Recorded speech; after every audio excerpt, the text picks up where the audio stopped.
कोल्हापूर म्हणलं की पहिल्यांदा आपल्याला आठवतोय तो तांबडा पांढरा रस्सा.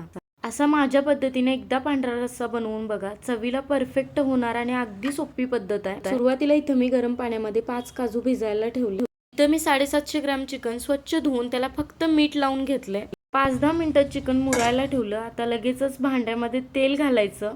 आता चिकन 750 ग्रॅम आहे, त्यानुसार मी तेल घातलंय आणि चिकन चांगलं तेलावरती परतून घेतलं. चिकन चांगलं परतलं की यावरती ताट ठेवायचं. ताटामध्ये पाणी ओतायचं आणि सुरुवातीला मिठाच्या पाण्यामध्ये चिकन शिजवून घ्यायचं. त्यानंतर लागेल तसं म्हणजे तुम्हाला किती स्टॉक पाहिजे त्यानुसार पाणी घालून चिकन चांगलं शिजवून घ्या. आता थोडीशी खसखस, पांढरे तीळ आणि जिरं चांगलं भाजून घ्यायचं. हे थोडं थंड व्हायला काढलं. यामध्येच वाटताना 10-12 लसणाच्या पाकळ्या, थोडंसं आलं घातलं. त्यानंतर सुरुवातीला जे गरम पाण्यामध्ये भिजायला काजू ठेवले होते ते घातले.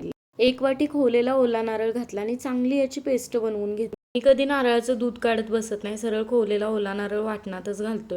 एवढ्यात चिकन सुद्धा व्यवस्थित शिजले. आता याचा स्टॉक वेगळा केला मी, म्हणजे आळणी रस्सा तो सेपरेट केला.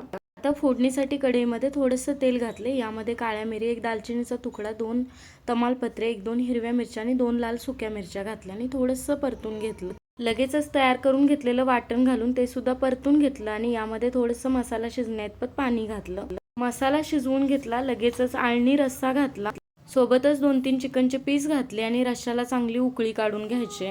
यामध्ये चवीनुसार थोडंसं मीठ घातलं आणि परत 2 मिनिटं रस्सा चांगला उकळून घेतला. हा रस्सा उकळी काढल्यावरती अजिबात फुटत नाही आणि चवीला विचाराल तर जबरदस्त होतोय. अगदी परफेक्ट कन्सिस्टन्सीचा रस्सा तयार झालाय. पांढरा रस्सा आवडला असेल तर लाईक करा आणि अजून रेसिपीज बघण्यासाठी फॉलो करायला तेवढं विसरू नका.